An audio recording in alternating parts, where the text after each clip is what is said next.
हाय, good morning सगळ्यांना. सर्वप्रथम श्री स्वामी समर्थ. आजचा दिवस तुम्हाला आनंदाचा, आरोग्याचा आणि सकारात्मक ऊर्जेने भरलेला जाओ हीच मनापासून शुभेच्छा. तर आज आहे मार्गशीर्षचा तिसरा गुरुवार, त्याच्यामुळे मी अर्थातच हळदी लेपनापासून सुरुवात करून घेतलेली आहे. मागच्या व्हिडिओमध्ये मी हळदी लेपनाबाबत तुम्हाला आध्यात्मिक आणि वैज्ञानिक माहिती दिलेली आहे. व्हिडिओ पाहिला नसेल तर नक्की बघा.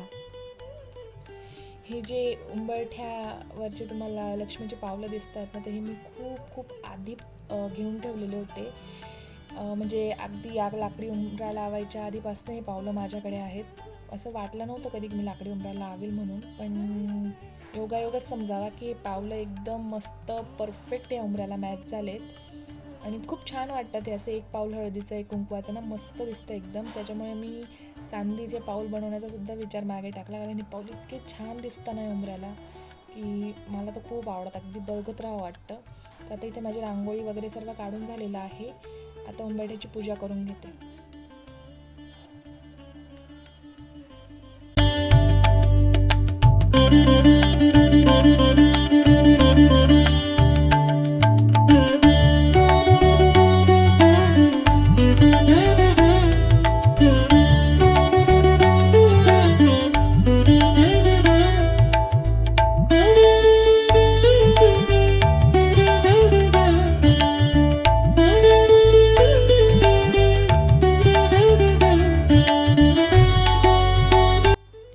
उंबरठ्या पूजनाच्या वेळी ना उंबरठ्या पूजन झाल्यानंतर हे जे 2 झेंडूची फुलं ठेवतो ना आपण, तर असं म्हटलं जातं की झेंडूची फुलं असतात ना, यामध्ये प्रचंड निगेटिव्हिटी ऑब्झर्व करण्याची क्षमता असते. म्हणजे जे काही निगेटिव्हिटी आपल्या उंबऱ्याच्या आत येणार असते ती सगळी हे झेंडूची फुलं ऑब्झर्व म्हणजे त्यांच्यामध्ये घेतात. त्यामुळे ही झेंडूची फुलं आहे ना खूप खूप खूप प्रभावी असतात. तुम्ही नक्की उंबरठा पूजन केल्यानंतर हे झेंडूची फुलं उंबरठ्यावर ठेवत चला, म्हणजे याचा अजून चांगला प्रभाव तुम्हाला दिसेल आणि अजून छान चांगली पॉझिटिव्हिटी तुमच्या घरामध्ये येईल.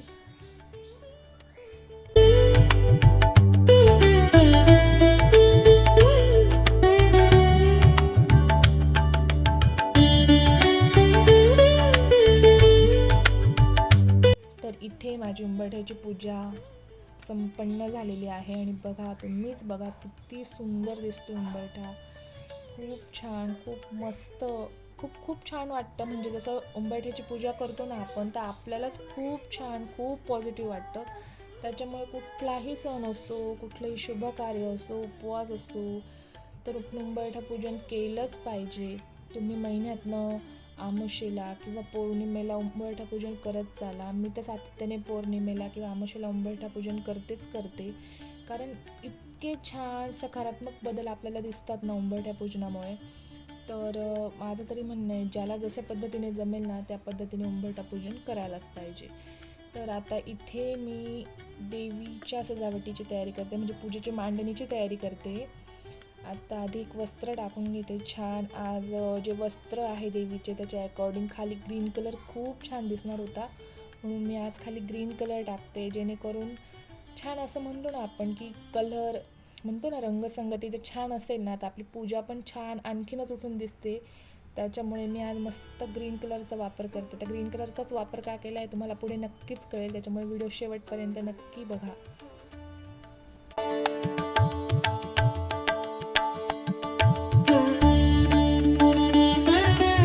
आता इथे छान एक अष्टकमळ काढून घेते मी.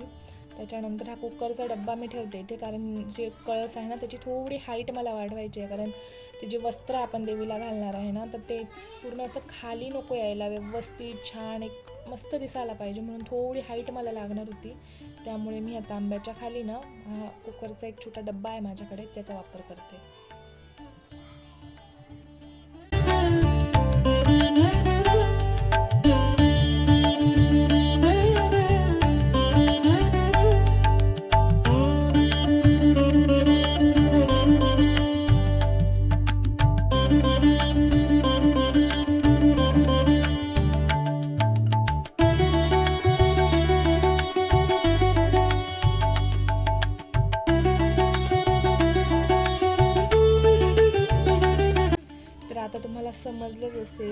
खाली ग्रीन कलर का वापरला आहे, कारण हे जे वस्त्र, ही जी साडी मी देवी आईला घालणार आहे ना, तर हिच्यामध्ये रेड आणि ग्रीन कलरचं कॉम्बिनेशन आहे.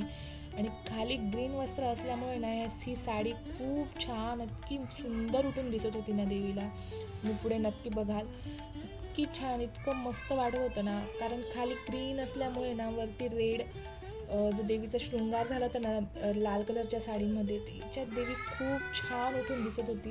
त्याच्यामुळे ना रंगसंगती पूजेमध्ये एकदम मस्त पाहिजे, की आपण देवीला कसे वस्त्र घालणार आहोत त्याच्या अकॉर्डिंगच आपण खालचे जे वस्त्र असतात ना ते टाकले गेले पाहिजे, म्हणजे पूजा एकदम छान आणि उठून दिसते. तर आता इथे मी देवी आईला एक एक एक एक दागिना घालायला सुरुवात करणार आहे.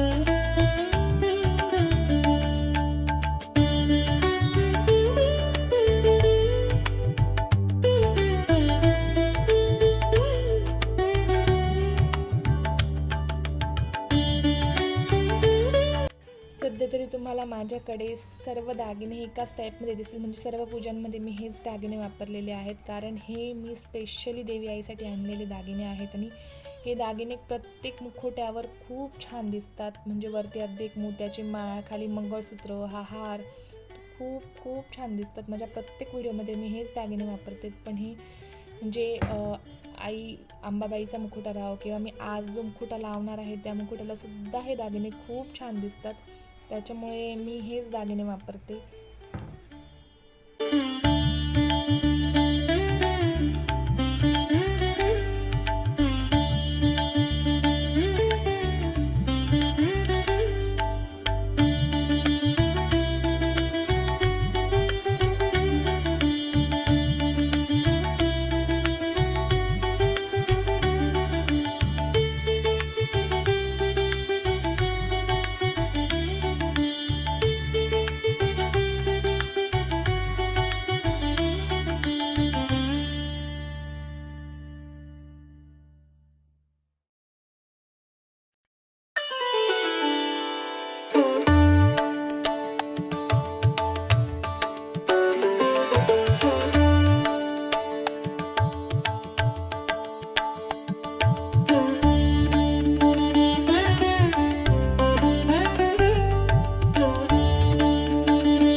सर्व पूजा संपन्न झालेली आहे. आता छान रांगोळी काढून घेते आणि तुम्हाला पूजेचं फायनल लुक दाखवते. तुम्हाला माझे व्हिडिओ आवडत असतील तर चॅनलला लाईक आणि सबस्क्राईब करा. बेल आयकॉन दाबायला विसरू नका. भेटूया अशा नवीन व्हिडिओसोबत. तोपर्यंत बाय.